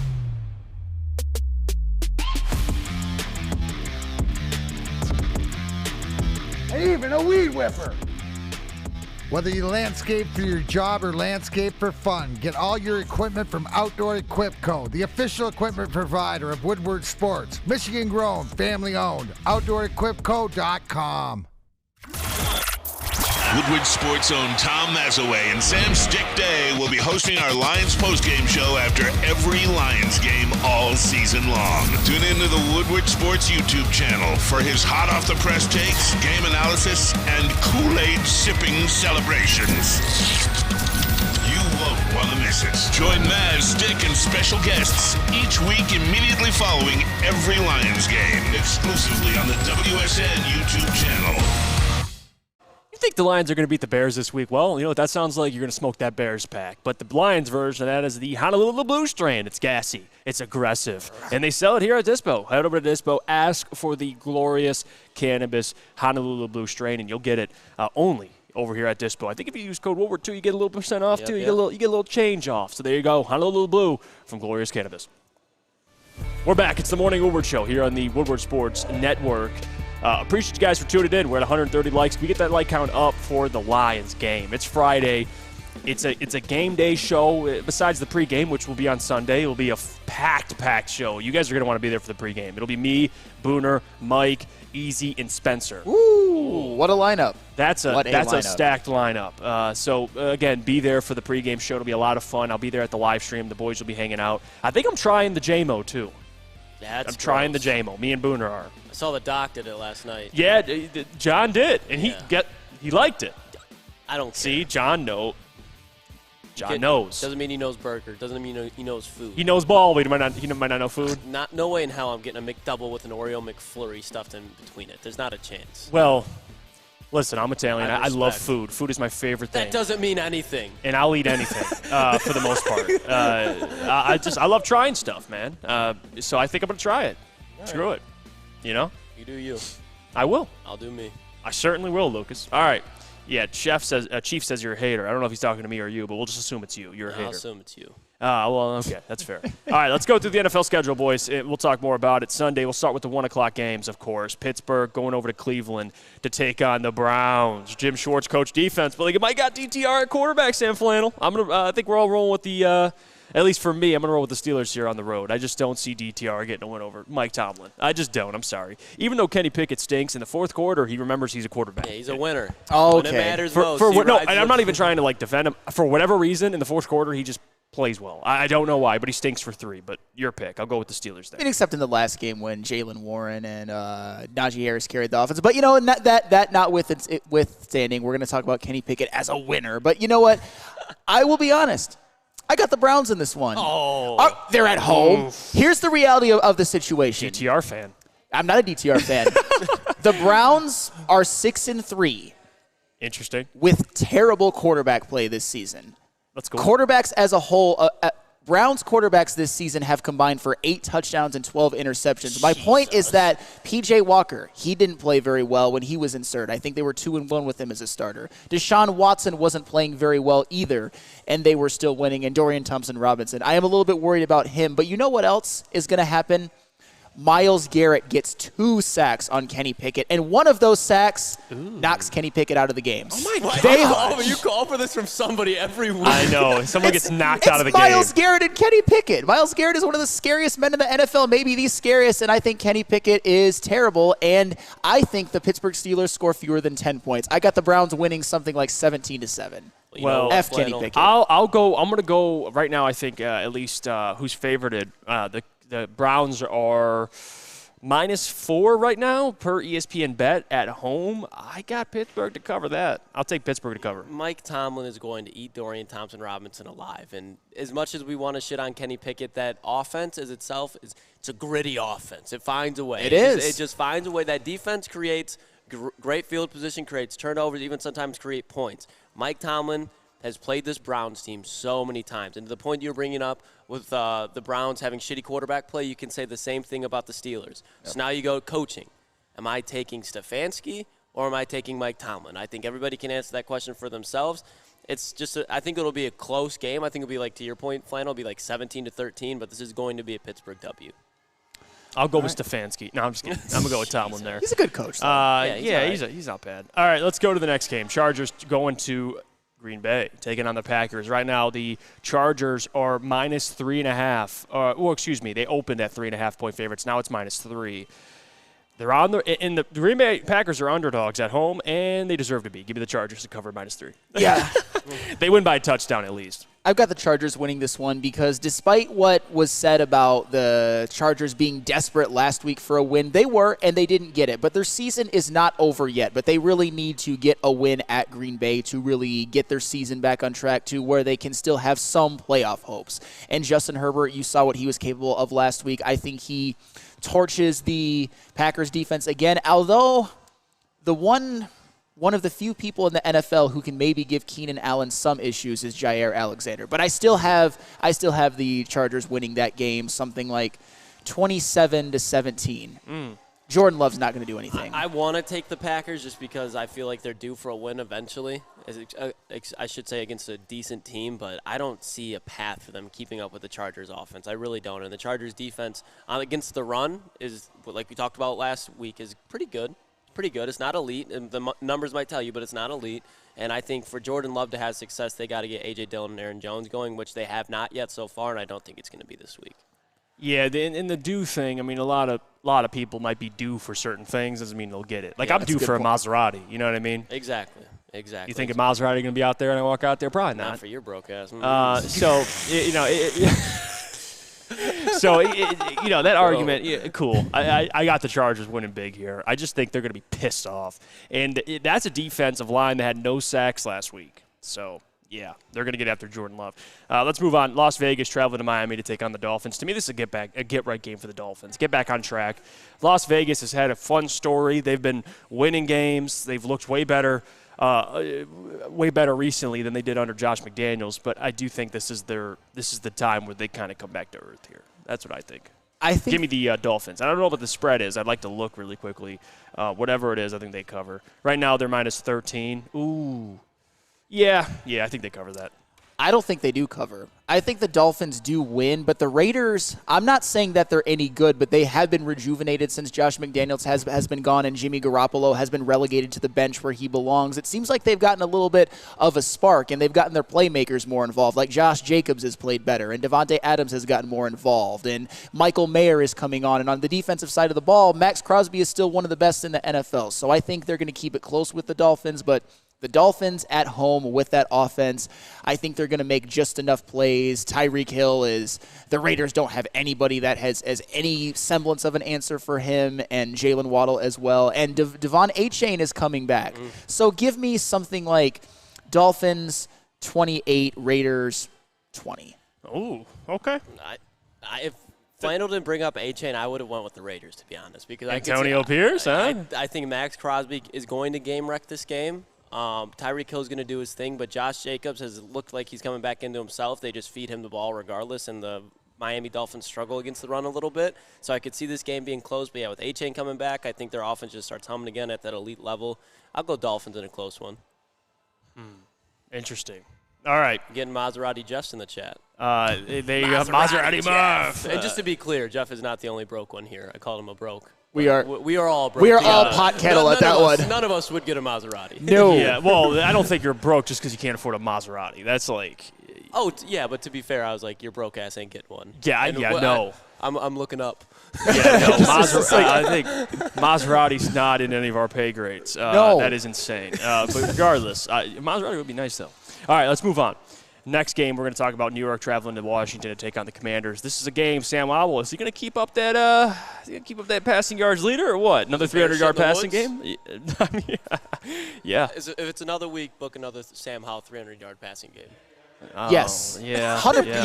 Absolutely. Does a bear shit in the woods? Yeah, that's a great one. Yeah, I mean, he does. So I'm giving Sam Howell another 300-yard passing game. Who are they playing, though? I just heard Sam Howell. It doesn't even matter. Yeah, Giants. They're playing the Giants. I was about to say. Yeah. Book him for 400. Yeah. Yeah, the Commanders win this one easy. And especially, think about this. This is kind of a revenge game for them because, believe it or not, the last time the Commanders went to New York, they lost that game. The Giants, they might not win another game the rest of the season. They're an absolute dumpster fire. They have probably the worst quarterback I've ever seen on a football field, Tommy DeVito, starting for them. The Commanders win this game. Tommy DeVito. I truly believe the Commanders could win this game something like 27-0. Sam Howell, I will give you this. He's a pretty good quarterback.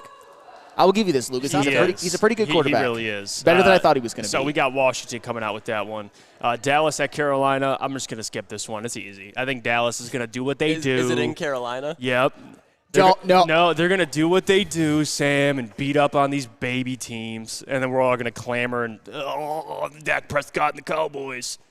And it's just how it is. It's the cycle of life. You know what I mean? It's just another week. They're going to beat up on a 2-win team, and we're going to just all clamor about the Cowboys, huh? I mean, a lot of people aren't going to like this, but Dak Prescott could make an MVP statement in this game. Oh, my God. Yeah, torch that Panthers defense, but you have to. It's the NFL. You got to put up stats against teams that are bad. And by the way, and I feel like I've become the Cowboys apologist of this show, and I'm not a Cowboys apologist, but he did put up really good numbers against Philadelphia as well. How about you beat a good team? Can we do that? I mean, he played well enough to beat the Philadelphia Eagles. Well, All right, fine. He didn't win. But, I mean, Dak Prescott, by the end of this game, could have 21 touchdowns and 6 picks. He already has 17 and 6 picks, and people act like that's empty and useless. But if Jared Goff 42, Jared Goff put up 42 with no Amon-Ra St. fine. Brown. But what Jared Goff is doing is the most magical thing in the history of football, and what Dak Prescott is doing is no one's saying that. No, the only game he's got really for an MVP case, it's kind of like how we feel about Lamar, but Lamar beat the Bengals, so I guess that deserves a little some praise there. But Dak has one good game against Philly. Fine. And he torched the Chargers. Cool. I mean, Jared torched everyone torches the Chargers. And he beat the Jets, the Giants twice, and now he's about to beat the Panthers. I'm not saying that Dak Prescott should win it. I'm just saying he's in the conversation, and we'll further that conversation with the big game act. It's the Panthers. Of course he's going to torch them. Yeah. So I'll go with Dallas here. Broder. Flannel has a point here. Oh, Thank you, Matt Broder. Get a room.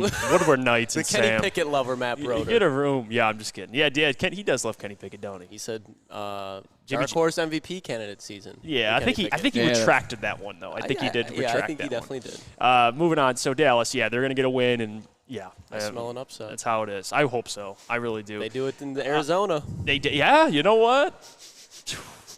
Josh Dobbs, you smell something? Adam Thielen, big game. Yeah. I smell it. I do too. Brian Burns, big game. Micah Parsons in a phone booth. We'll see how it goes. Micah Parsons' disrespect just continues. Well, when you watch Penei Sewell do that to him, Yeah. There's a phone booth. So Iquamnu is going to do that to him now. Yeah, I mean, the guy lives in a phone booth. Better make sure he has quarters on him. Maybe one of the best defensive players in the game, and making a lot of phone calls. Going to be one of the best defensive players in the history of the game when it's all said and done. That's so early. He has been the second in Defensive Player of the Year voting his first 2 years in the NFL. That happened, guys. That happened. I agree that he's going to be a great NFL player, but to already put him as like one of the best of all time is egregious. He's on that trajectory, Lucas. That's fair. You could say that. Okay. But he's on that trajectory, but that doesn't make him already an all-time great. He will be an all-time great. If you think so, that's okay. You can have confidence in a future take. I'm not going to say that. All right, let's move on. Tennessee over to visiting Jacksonville. Will Levis, this is a Jags. This smells like a Jags bounce-back win here to get back on track.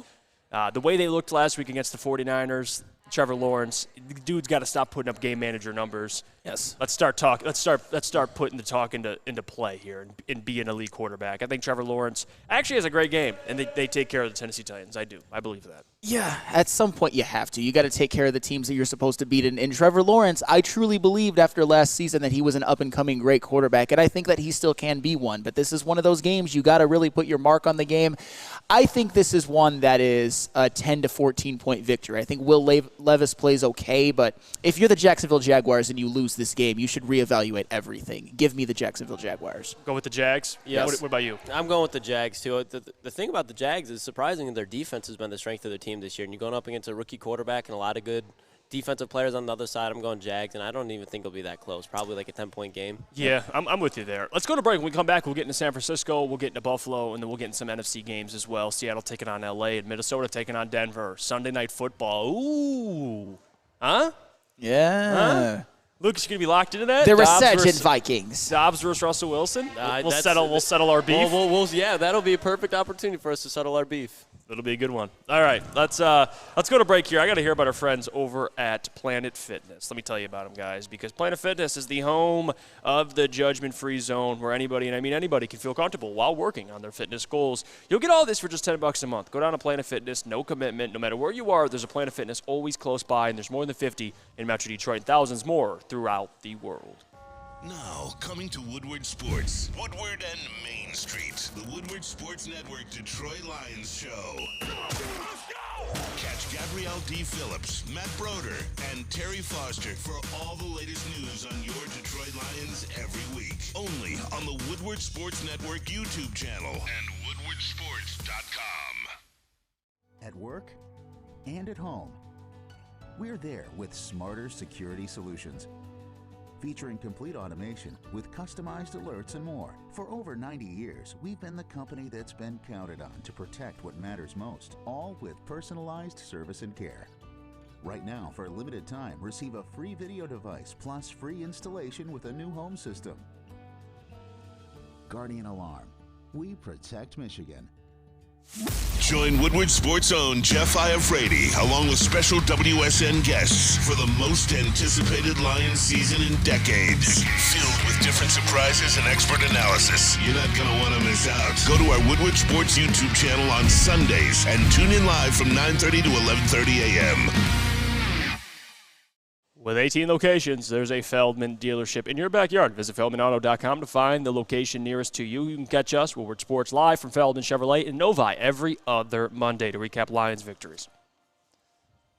We're back. It's the Morning Woodward Show here on the Woodward Sports Network. Thank you guys for tuning in. We're doing the Around the NFL Pick'em. We got a couple games left. By the way, anybody catch the Redwings game yesterday? I know it was early in the day. It was in Sweden, but, man, it was an interesting game. They were down 4-0. Things looked bad. And then boys started buzzing. They took it to OT, and they lost in OT. So for all the people that watched that game, it was disappointing. But you know what wasn't disappointing was the show out from fans. In Sweden, there had to be about, 80% Wings fans. Well, and the reality is when you go down 4-0, that's going to happen in the NHL from time to time, whether you're a good team or not, and you're able to bounce back and at least come away with a point. That's a win within a game, I would say. Yeah. So that's good for them. It was definitely an interesting game. I was watching it kind of on my way home, and man, oh man, Wings. I still have faith in them, but that was disappointing. I know people, especially now with Billy Husso having a kid, he had to fly back. So I respect him. Congratulations to that. But even Husso, they needed him. They needed him, and he hasn't been the most consistent. But regardless, they don't have much defense. And Jarhead agrees with me. Wings have zero defense. Yeah, that's, you know what? It's sus goaltending, Big M says. I agree with you there. Let's get back to NFL Pick'em, though, really quickly, and let's just finish up these games. Arizona at Houston. Yeah, guys, this is another case. Kyler Murray's back. I think it makes it interesting. I know this sounds weird, and I know people are going to take this, and it just doesn't sound like it makes sense. I'm going to go with Arizona here. What? Kyler Murray's back. This is not the same Arizona team. Okay. And they just, and I know when you think of Arizona, you're like, how? Houston, it's been great. They've been winning a lot of games, and C.J. Stroud's been great, and they're at home. I just think this is the upset to me. This could be. It'll be either, I think it'll be a close game, but I'm going to take I'm going to take Arizona to win this one close. I can't go with that. I will say this, though, and this is very, very fair. Say what you want about Kyler Murray, but he's a good quarterback. He's a good quarterback in the NFL, and the fact that the Arizona Cardinals have him back, and he played well enough to win last week. I think that's encouraging for them. But still, it's the Houston Texans. It's C.J. Stroud. It's Noah Brown. It's Dalton Schultz. It's Tank Dell. It's Nico Collins. I felt the same way last week when the Browns faced the Ravens, and that's why I've been hot with my upsets. I went with the Browns because they had Lamar. They have Mark Andrews. Things just happen. I don't know. And I think Kyler Murray back. James Conner back. I just think, upset alert. Picking the Browns to win in an upset is a little different than picking the Arizona Cardinals. Well, Deshaun Watson at quarterback, I think it's not completely crazy. I know the defense, but Deshaun looked like garbage in the first half. I'm just saying, it's called an upset for a reason. All right, I'm not going to make a case why Arizona is one of the best teams in the NFL. But I think it's upset alert. And team ain't the same. Would you agree they're not the same with Kyler Murray? They're better with Kyler Murray. That's what I'm saying. Okay, but then we agree there. You know what else is going to happen? Double-digit sack game. Oh, here we go. Multiple sack game. Multiple sack game from Will Anderson. Maybe. Hopefully. Wrecking havoc in that backfield. Is he going to hurt Kyler Murray and force a fumble at the same time? Yeah, right. Is he might force a fumble. I only call for, not really call for because you never want to see injuries. I only predict quarterbacks to be knocked out of the game when I think it could actually happen. I don't want it to happen. Hopefully, I wish Kenny Pickett a clean bill of health. Okay. Clean bill of health. What do you think, Lucas? You really put me in a situation now because I had Arizona winning last week for that same exact reason, and with James Conner, he wasn't fully back last week because Houston is still a very young team. Still very very I like Houston a lot. I love C.J. Stroud. Yeah. I'm not saying I don't like him. I just think this could be an upset alert, and I'm going with them. Cardinals. Yeah, I might have to tail you on that one. I think I'll go Cardinals, but I'm not going to be slamming the table. I think the Texans could easily win this game, but there's parity in the NFL, and I'm with you. I would have taken the Texans, but you were speaking facts there. Respect from Ball Noah. I think it'll be like a 28-25 win. That's but even like Hollywood Brown, he could go for a quick little 100 yards against that Texans secondary. He's another one that I think people over-slander too much. He's a fine wide receiver. He's a fine. I just think he's a very good wide receiver. Sam, the way everyone's riding on top and rooting for the Texans, they're playing well this year, but let's not act like they've arrived yet. Like, there's going to be some slumps there. They can't just win every single game the rest of the season. They haven't arrived, but at the same time, I mean, Devin Singletary's run the ball pretty well for them now that he's the feature back. So I think they're closer to having arrived than you guys think. Wait. People are saying AO. What happened? What, did I say something? What did he say? Oh, yeah, you did say something about that. It's all right. Can't do anything about it. Move on. Ooh. It's in the past. It's an uncontrollable. Well, it was controllable, but you made it an uncontrollable. Must be the Dispo edibles. Damn. Shad says, Jeff, riding on top of what? Well, Shad, riding the wave. How about that? Riding the wave of the Texans. Can we just go with that? I finished it. There you go. Hey, yo. Damn it. You finished it. Damn You it. finished the ride. Damn it, Jeff. Damn it. All right, let's move on. Tampa at San Francisco. This is Baker Mayfield's going to just see ghosts. So give me the 49ers here. At one point, Nick Bosa and Chase Young literally crunch Baker Mayfield in the backfield. See, what are we doing? I didn't say hurt him. It's just going to be like these situations that just run through your mind. Sam goes to his bed and just dreams of quarterbacks getting hurt. I don't like Baker Mayfield. I think I think the San Francisco 49ers are going to blow them out in this game, and I think Nick Bosa and Chase Young, along with Hargraves and the like, are going to wreak constant havoc. Okay. Also a sack from a random thing that's going to happen. Drake Jackson gets a sack. Don't hate it.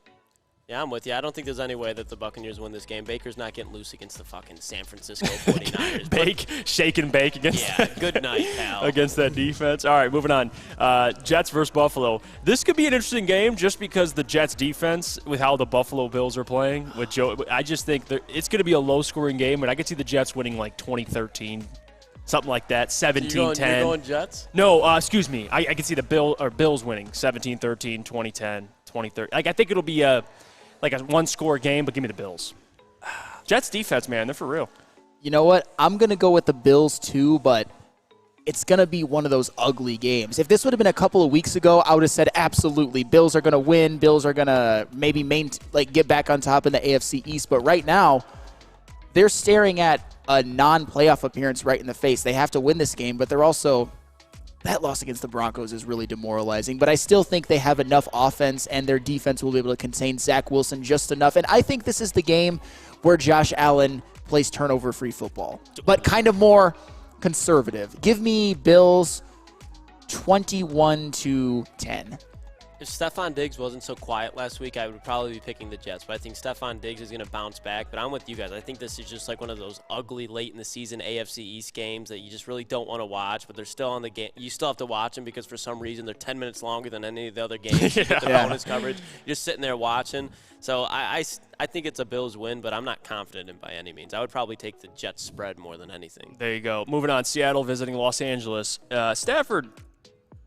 I think this game could be interesting. I do. I think so. I think Seattle. You know what? Give me the Rams.